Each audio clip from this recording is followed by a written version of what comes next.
Grabe guys, ito nga yung aming mga haganapan dito sa Bundok Banahaw, Tapat Kalikasan. At pumunta na nga kami dito sa Tomloy Falls at Malagaylay Falls. Aba naman, napakaganda nga naman din ay. Pero teka, intro, pasok. Kasarapan nga. At dito nga pagkatapos namin mag-tree planting, syempre papunta na kami doon sa Tomloy Falls at Malagaylay Falls. Kaya naman nag-start na kami dito sa paglalakad papunta doon sa Tomloy Falls at Malagaylay Falls na may kasamang pag-iingat at pananalig kay God. Para lagi tayo may kasamang gabay.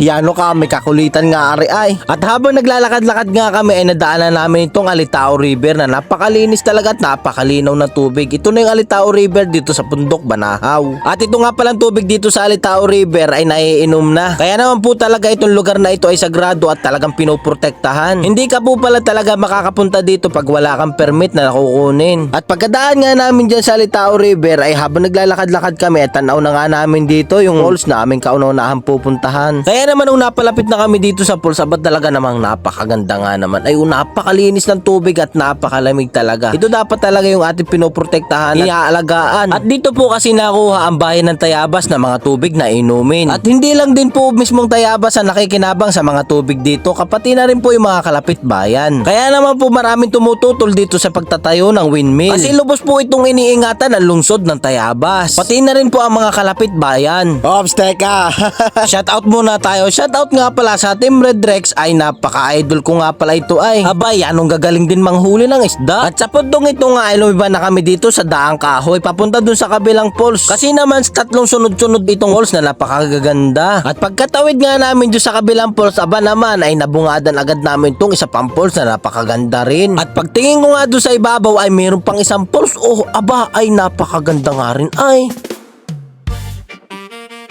Kasarapan nga Lido Vlog. Tara na sa ilog, bundok at falls. Sa ilog na malinaw ang agos ng tubig, na mamana kami habang tahimik ang paligid. Bitbit ang lambat at konting diskarte para sa huling galing sa kalikasan. Kasama ko si Joey Boy sa ilog na malamig, magkasama sa pamamana at sa lambat na bitbit.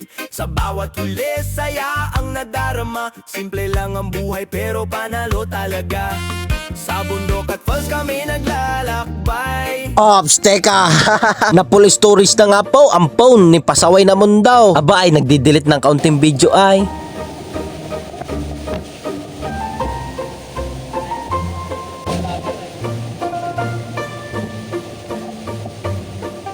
Yung visa ano pare? Ay, anong visa talaga ba? Tanggal ang pagod ano? Wala akong naramdaman pagod pare. Relax na relax. Nag-enjoy talaga yung aking isipan. Kuya. Set up ko yun dito! At paglingon ko nga dito sa ibabaw, aba ay nandito pala yung aming mga kasama. Hello! Mga nauna na sa amin. Kaya naman agad-agad kami sumunod sa kanila. Nakakahiya eh. Kaya naman paglapit-lapit namin, nag-hi sila. Tapos parang napansin ko, nakain pala sila dito. Uy! Saan kayo? Kakain kayo? Ako din!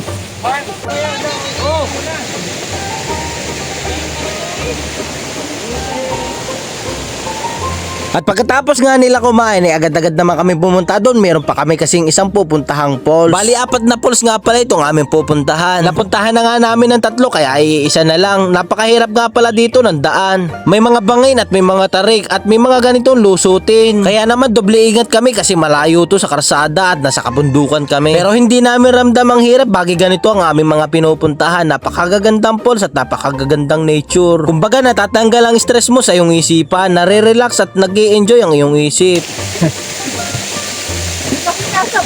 Ang ganda nito. Maganda ako.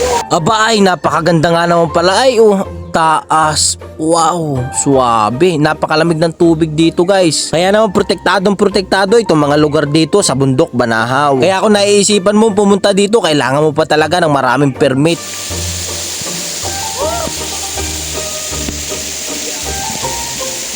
At shoutout nga pala dito sa iba namin mga kasama. Hello po. At dito nga sa kabilang side, naliligo na si Pasaway na Mundo. Maraming salamat sa iyong panonood. Abot dito na lang. Araw-araw sipag lang patungo sa bukas.